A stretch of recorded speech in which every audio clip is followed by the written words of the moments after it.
What's up, everyone? It's Matt Mrozik, aka MVM397.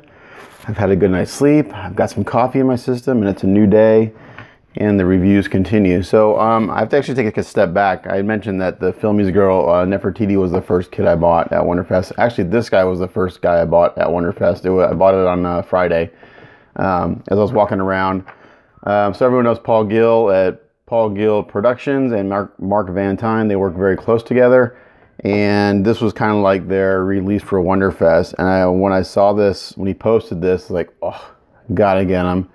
Anyone who's my age, late 30s, 40s, you got to know Harry and the Hendersons. It's a great flick, feel-good movie. If you don't know it, go check it out. Watch it with your kids. It's a great family flick.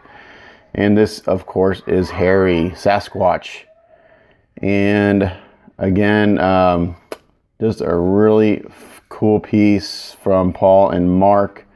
I had a chance to finally meet both of them in person.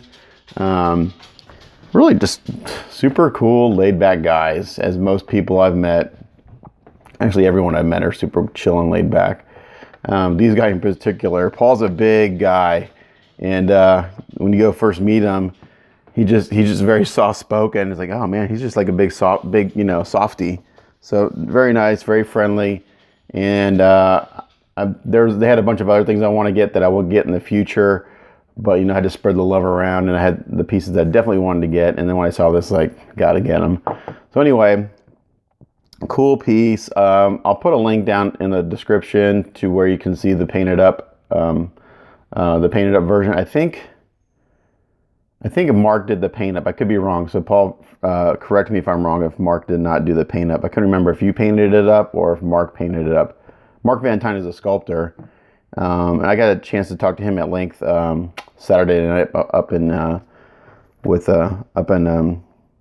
little get together with the Resin Maniacs and stuff. So anyway, onto this little awesome kit. So I'm gonna start with the base, because one thing I love about what they do is they personalize everything. So Mark Van Tine does a cool little sketch on the bottom of Bigfoot's foot, signs it, puts the year on it.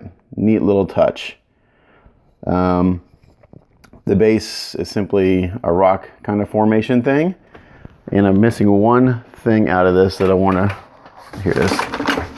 Nope, that's not it. Where is it? Anyway, I'm gonna keep going, but there's one other little goodie that they give you that I'm not seeing right in front of me right now. So I'll have to look. I'll just have to mention it. Anyway, it's a rock base with Harry on it and a nice footprint. Again, nicely done. I'm guessing this is a one-piece mold, Paul, because I don't see any seam lines. So I'm guessing he molds it upside down and pulls it out. I'm not a caster, so I would assume this would be fairly easy to mold in one piece since there's no undercuts. Well, maybe, I guess this would be considered an undercut here if you're molding it upside down. Well, actually no one, because it just pulls straight out. But really nicely done. I had one critique I had mentioned to him at the show, and I'll mention it here. It's very minor. And then we have Harry, of course. And this sculpt is like dead on. I mean, this is perfect. I mean, it's like he just jumped off the screen. He's really, really well done. The detail's insane. If you've seen the movie, he's got that goofy smile that he does, and Mark pulled it off flawlessly here. He's just got that, soft, sweetheart. Kind of reminds me of Paul. He's big and he's soft and he's sweet. So, he's got that nice look to him. Again, Paul is a master at casting. So there is a mold line here, and it's going to take a little more cleanup than his other pieces, simply because you're going through all this fur. So it's not bad. It's just you just have to go through and kind of clean it up through all these fur. I don't anticipate being too much of a problem. I'm actually kind of scraping it, and some of it's flaking off right now as I speak. So just get yourself a little sculpting tool or something and just go through and kind of rescribe. You really can't even see it in camera here. If I come in real tight, you'll see it. Let's see if it'll focus. There you go. You can kind of see it there. But yeah, so that's all I got for cleanup, and it's real smooth on the back here. And everyone who knows who Saul Alvarez is, he does these cool little paintings on the back of these guys. I wish I had the talent to do that, but I don't. Yeah, so this should be a fun piece. It's actually going to be one of the first things I want to paint up from the Wonderfest. I think it should be relatively simple to do. I you know, I could be wrong, but so the only critique I had, and I mentioned this to Paul, was so this pegs in here really nicely. Okay, I'm going to bring this down just a little. Well, actually, you can see it here, and he kind of wants to spin on the base a little bit. And my only critique was that it's got this kind of little cutout right here. It would have been nice if when you put him on, it kind of sat in that groove. I think I can do that pretty simply. I'll just come in here with a Dremel. I'm just going to Dremel this backside down. It's just that way you don't necessarily have to pin him to the base. You can just kind of slot him in there and he'll lock in. Because right now he kind of wants to do this number, but that's my only critique of this, is that it would have been nice if this just would have sat down just a little bit further, because the shape, this shape right here, right there, is like matches this shape perfectly. So it's like when I first put that, I was like, oh, that should sit down in there, but it doesn't. So this is a very minor critique, but as usual from Paul, Gill Productions and Mark Van Tine, a really cool piece. If you didn't get a chance to go by their booth this weekend, again, you missed a lot of cool stuff.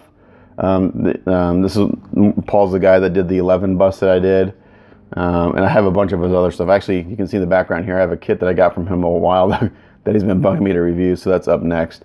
So yeah, so this is Harry from Harry and the Hendersons. Fantastic sculpt by Mark Van Tine.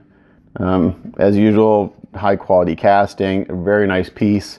I think he was $100 at the show, which is, in my opinion, a very good deal for this. It's a nice chunk of resin, and the sculpt is dead on, so he'll be fun to paint up. He'll be kind of one of those things I kind of do in between maybe big mech projects or other big figures, but really cool piece, guys. It was very nice to meet you guys in person finally, and we'll see you next year. But this is, again, Harry from Harry and the Hendersons, Paul Gill Productions, and Mark Van Tine. Check him out, send him a note, and get one, because he's cool. So that's it for this review. It's Matt Mrozik, aka MVM3897, signing out. Get ready for the next one. Okay, I'm not done with Harry. This is what I was looking for. They give you a cool a keychain with Harry's paw print or footprint. So yeah, this is the little extra that they threw in there. So so now I'm done with the Harry and the Henderson review. Get this cool little keychain with it. Nice, it'll be a quick little 5-10 minute paint up, and then you got something you can throw in your pocket. But again, it's Matt Mrozik, aka MVM3897, signing up for real on this video. I'm going to do the Shining kit next, so stay tuned for that. Thanks.